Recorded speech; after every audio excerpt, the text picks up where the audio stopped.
room of tennis and travel. In many ways, it was a very closed world, a world where characters seem so often to be sheltered from the unfortunate realities of life, such as work, unless, of course, that work happened to be detection. Unlike Agatha Christie herself, her heroes and heroines are brilliant. There is discreet Miss Marple, Agatha's alter ego, the elderly lady and amateur detective who can always put together the pieces in the puzzle, while others keep barking up the wrong tree. And there is the gentlemanly Hercule. How do you say that word? Poirot. Can you show me? This one here. Poirot. Poirot. I think that's Poirot. Poirot. Poirot. That's what we'll go with. Poirot. Thank you. As you probably have noticed by now, some words are very hard for my mouth to pronounce.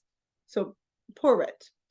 Forever reminding people that he is Belgian, not French, and solving mysteries as cleverly as any detective has ever done. Poirot and Miss Marple have to be, I think this is pronounced Genii. I looked this word up because I was like, what is this? It is the plural of genius. Because their creator was a genius. Although many of Agatha Christie's novels and plays take place in basically similar situations, each one is different. In her most famous works, most of which has been filmed, like Murder on the Orient Express or Death on the Nile, the characters move in a closed circuit cut off from the outside world. It can be an island or a ship or a moving train or just a country house. Each time a crime is committed, each time everyone is a suspect, and everyone has a perfect alibi. With second-class writers, there would often be failings in the plot. With Agatha Christie, there are hardly any. There is just one vital clue that only the detective and the very astute reader can pick up. Although Agatha Christie is certainly the best-known English writer of the 20th century, her name is strangely absent from books about 20th century literature, as if detective fiction were not a genre worth talking about. In some cases, that may be true, but Agatha Christie was more than just a detective writer. She was a literary phenomenon, and her books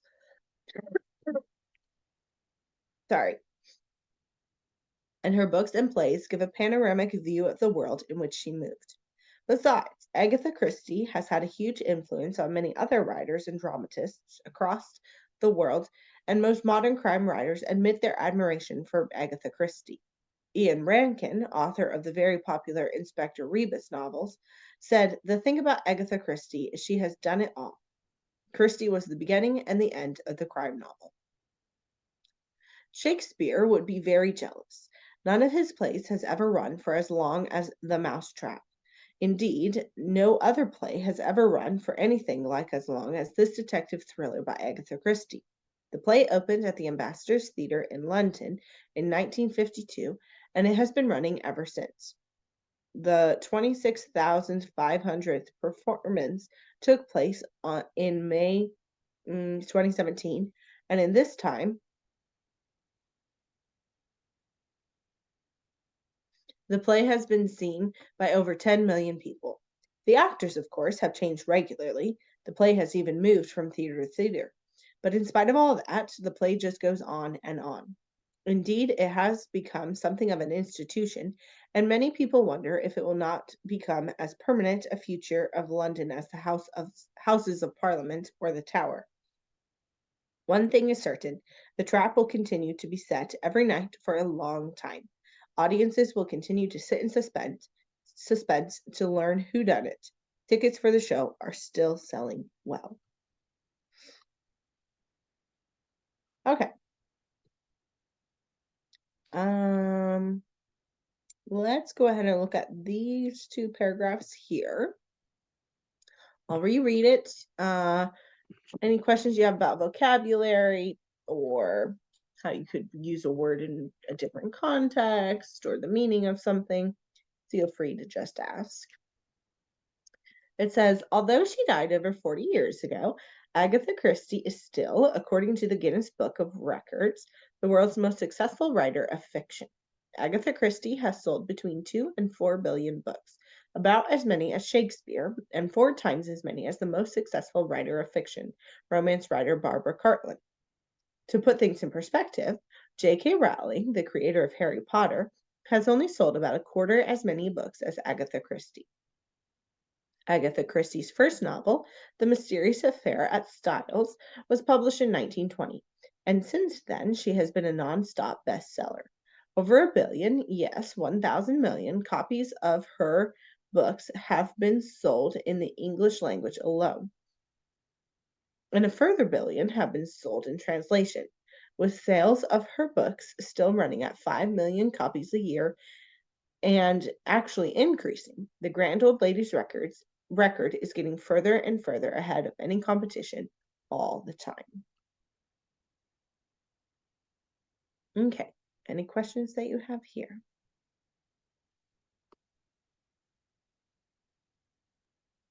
No. Okay, anyone else? Yeah.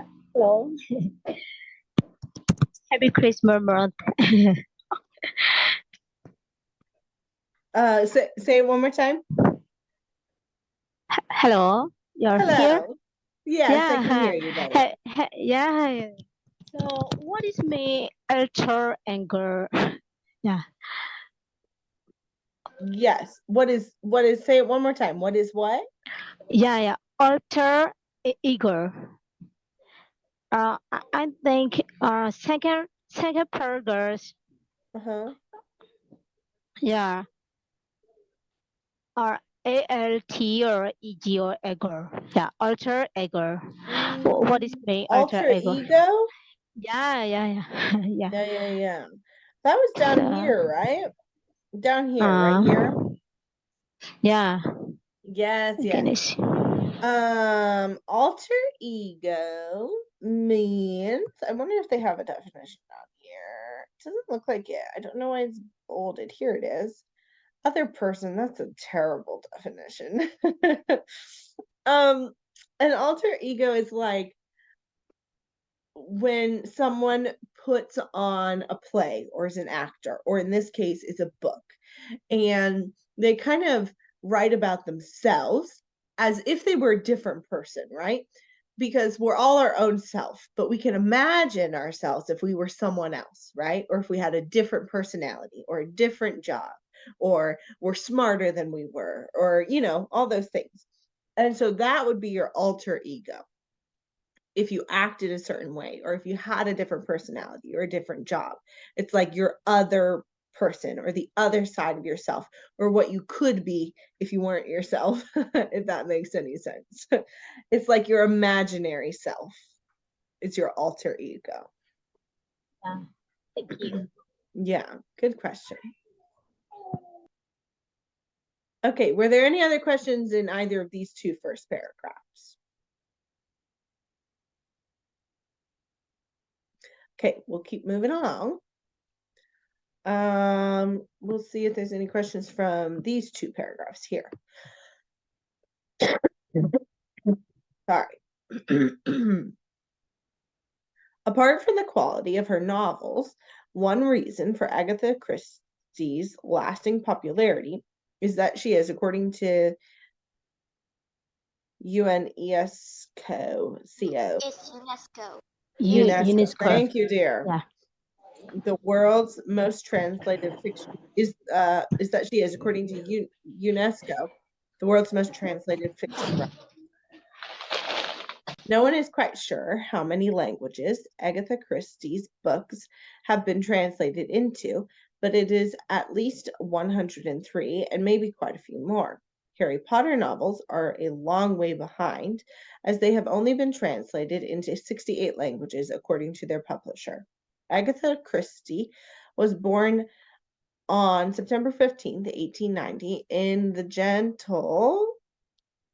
genteel seaside town of Torquay in the southwest of England.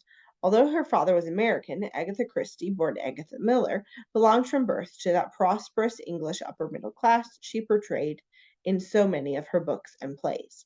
It was a world she knew and observed intimately, a world of leisure and prosperity, of afternoon tea in the drawing room, of tennis and travel.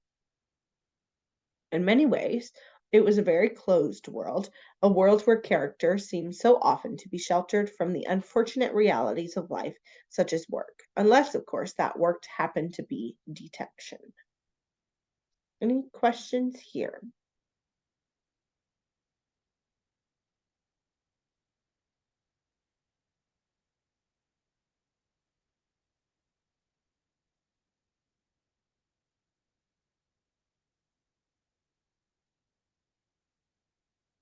This word here is pronounced genteel.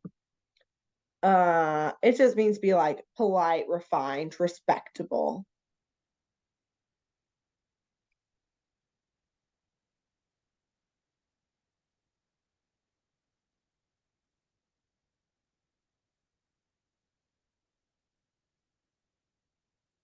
Are there any questions in this section? No. Okay. All right, we'll keep moving along. No worries. We'll read these two paragraphs here. Like Agatha Christie herself, her heroes and heroines are brilliant. There's discreet Miss Marple, Agatha's alter ego, the elderly lady, an amateur detective who can always put together the pieces in the puzzle while others keep barking up the wrong tree. And there is the gentlemanly Hercule Poirot. Sorry, I can't say that word very well. Forever reminding people that he is Belgian, not French, and solving mysteries as cleverly as any detective has ever done. Perrette and Miss Marple had to be, I think it's Janine. I can look up how to pronounce that, because their creator was a genius. Although many of Agatha Christie's novels and plays take place in basically similar situations, each one is different. In her most famous works, most of which have been filmed, like Murder on the Orient Express or Death on the Nile, the characters move in a closed circuit, cut off from the outside world. It could be an island or a ship or a moving train or just a country house. Each time a crime is committed, each time everyone is a suspect and everyone has a perfect alibi. With second-class writers, there would often be failings in the plot. With Agatha Christie, there are hardly any. There is just one vital clue that only the detective or the very astute reader can pick up. Does anyone have any questions on these paragraphs here?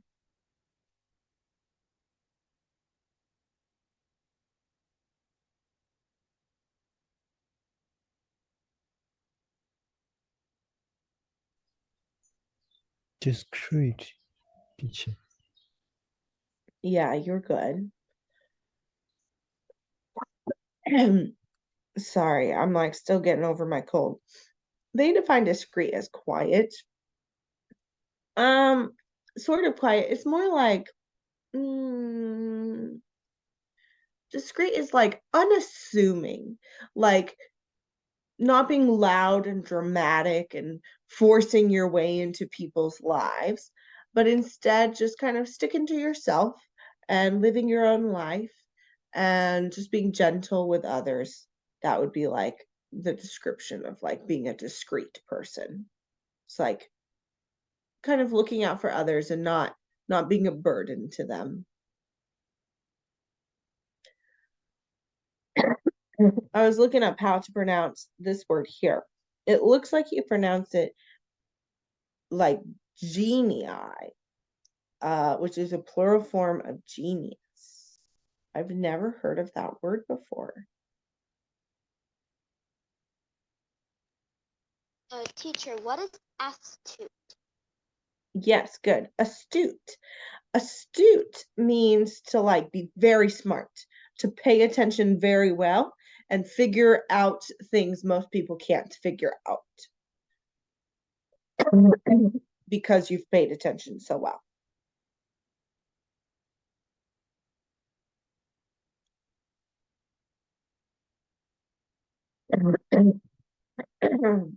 Sorry, keep coughing. Any other questions?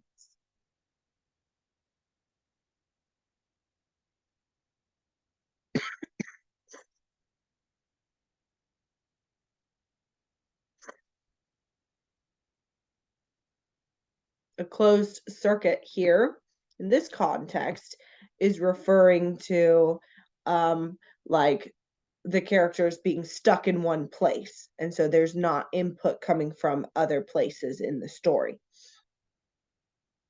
Oftentimes closed circuit is used in the context of like electricity or batteries or things like that, where electrons are moving on a closed circuit instead of an open circuit.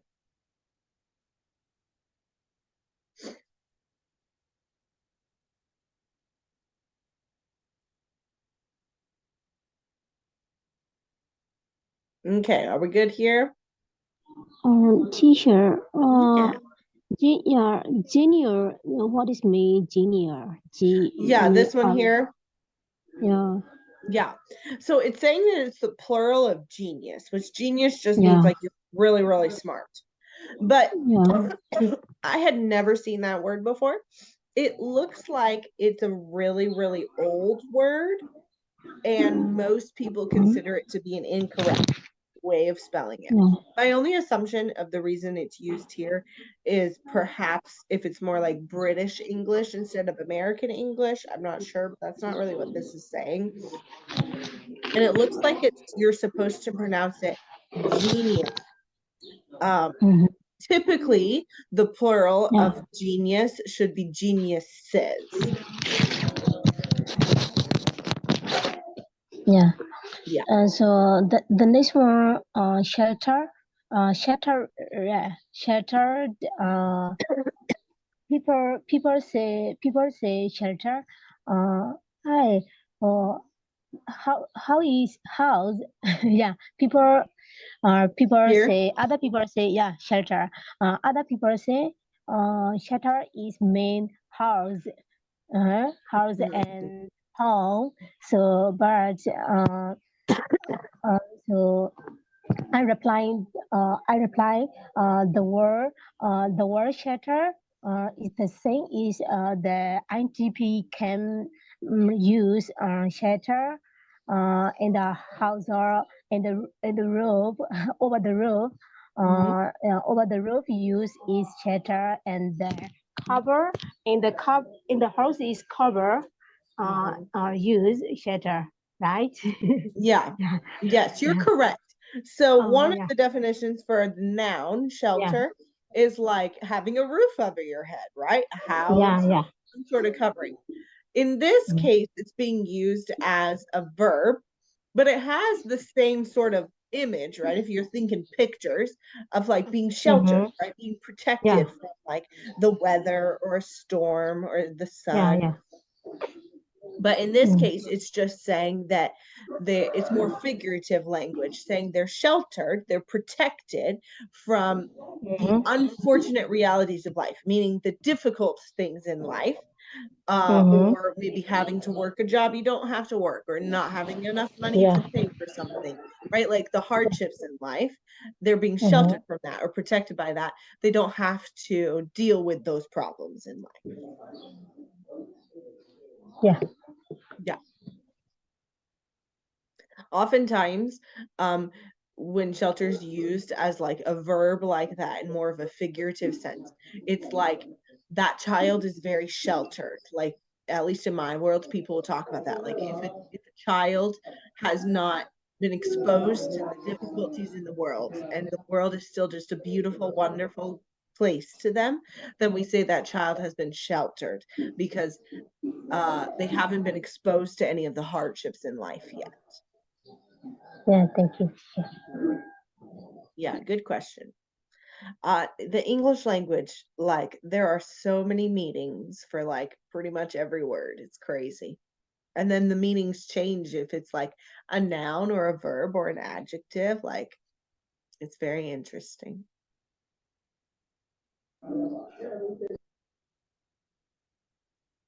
Okay.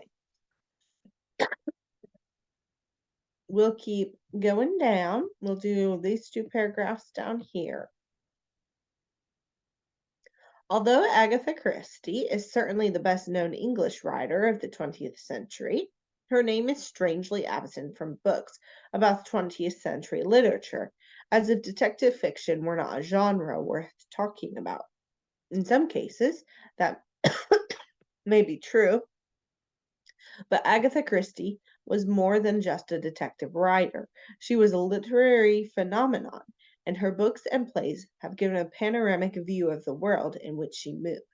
Besides, Agatha Christie has had a huge influence on many other writers and dramatists across the world, and most modern crime writers admit their admiration for Agatha Christie.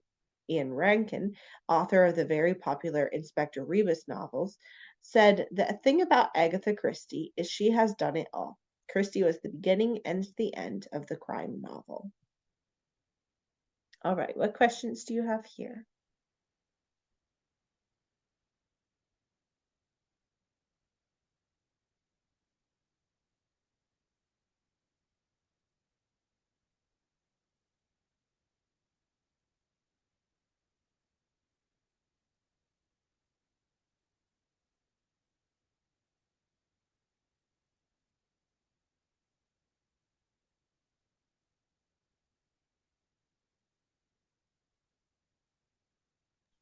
Teacher, panoramic.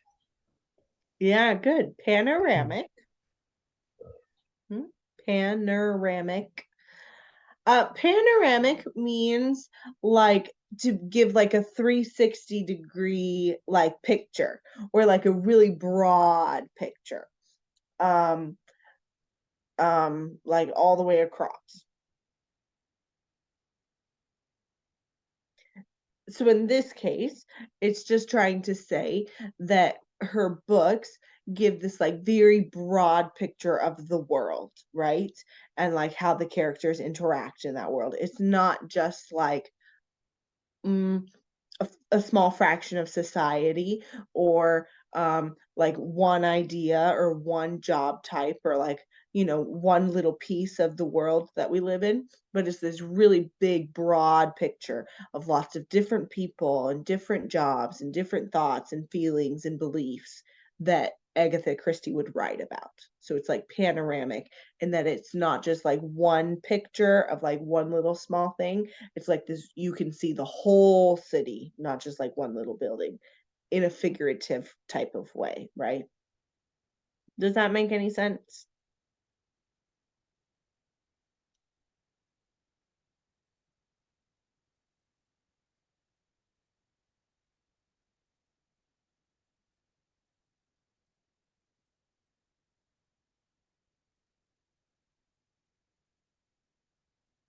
Yeah, it's like a wide view.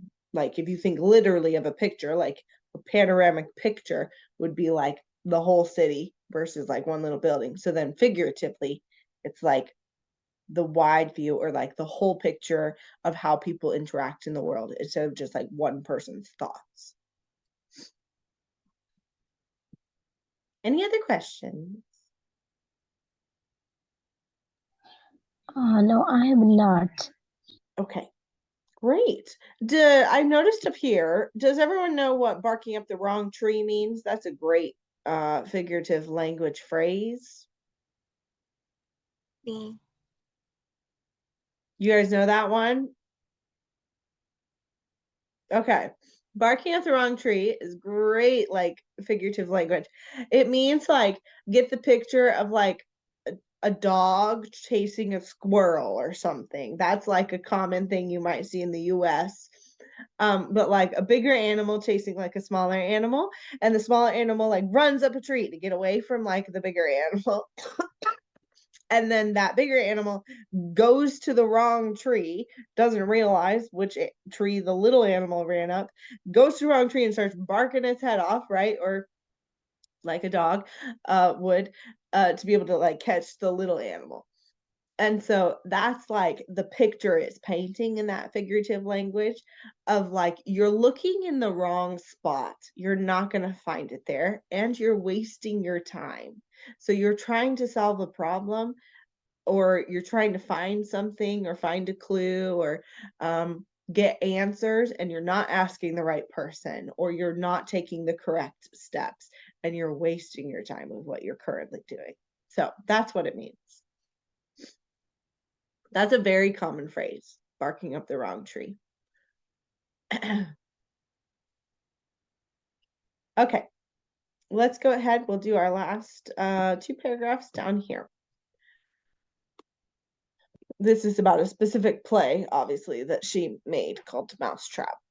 Shakespeare would be very jealous. None of his plays has ever run for as long as The Mousetrap. Indeed, no other play has ever run for anything like as long as this detective thriller by Agatha Christie. The play opened at the Ambassador's Theatre in London in 1952, and it has been running ever since. The 26,500th performance took place in May 2017, and in this time, the play has been seen by over 10 million people. The actors, of course, have changed regularly. The play has even moved from theater to theater. But in spite of all that, the play just goes on and on. Indeed, it has become something of an institution, and many people wonder if it will not become as permanent a feature of London as the Houses of Parliament or the Tower. One thing is certain, the trap will continue to be set every night for a long time yet. Audiences will continue to sit in suspense to learn who done it. Tickets for the show are still selling well. What questions do you have here?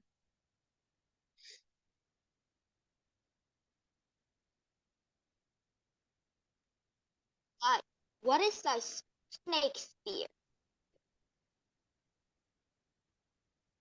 Shakespeare? Yes. Yeah, good question. Shakespeare, William Shakespeare, that's his name. He was lived, oh guys, that was a great question. He was like a very famous author, very famous poet, and he kind of helped to create and expand the English language. And he wrote lots and lots of plays. He wrote like funny plays and dramatic plays and sad plays, lots of plays that like people still do today in theaters. And he wrote like poems, and I don't know that he wrote books, but lots of plays and lots of poems. But he lived a long time ago. I'll look up what century he lived in. Shakespeare. When did he live? In the 1500s, and then the 1500s to the 1600s. So many, many years ago.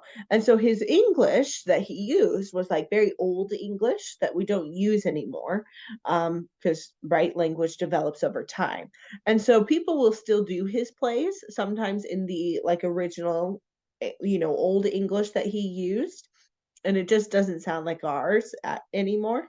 And then sometimes people will like update his language, so they'll take the same stories that Shakespeare wrote, the same like plays or poems, but they'll update it into modern English so that it's easier to understand. Very famous and very incredible author, really helps change and grow the English language.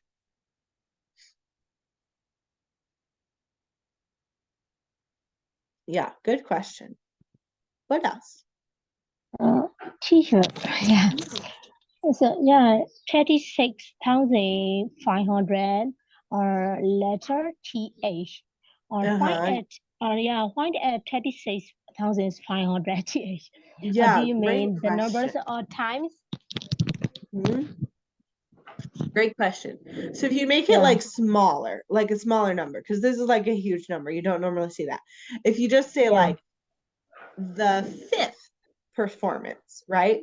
You don't say the 5 performance took place. Yeah. You would say the 5th performance took place, or the 10th performance, or the 12th, or the 1st, right? But first we put ST, or the 2nd, but that one we would put ND. Or 3rd, but that'd be RD, right? And typically those would be spelled out. This author isn't spelling out their numbers, and so you will still put the TH because it's still 26 1,500th performance because it's like the amount of what something's done. It's just that they're not spelling the words out. So you still put the TH, they're not spelling out the numbers. So that's just what it means. It's just describing like how many there have been that have happened. Yeah, so to intend you mean so the numbers are time is right? Yeah, like the amount of times something has happened. Yeah. So like Yeah. usually when something's in order, you'll put like 5th, 6th, 7th, right? Like you are the 5th person to join, or this is the 6th meal I've made. When you're describing the amount of something that you've made or have done, you put like TH at the end, or first, second, and third are different, but all the rest are like the TH sound, the sound at the end. Yeah. Now you wouldn't say like 10 millionth people, because you're not saying like how many times that's happened. You're just saying an amount of people. So that's just 10 million people. But you're putting this at the end because it's saying like how many times it's happened. Yeah. Yeah, good question.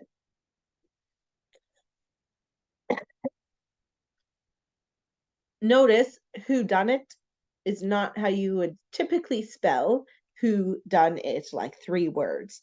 Who done it can be spelled as one word like this. It's like a detective story term. Down here it says a detective story, who has done it. In detective books or mystery books, who done it has been like coined. It's like a term people will use, and it means who did it, right? Like who has done it.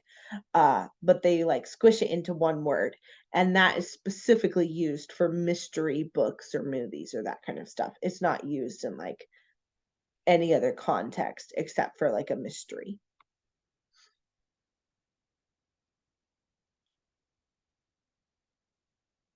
Okay, anything else?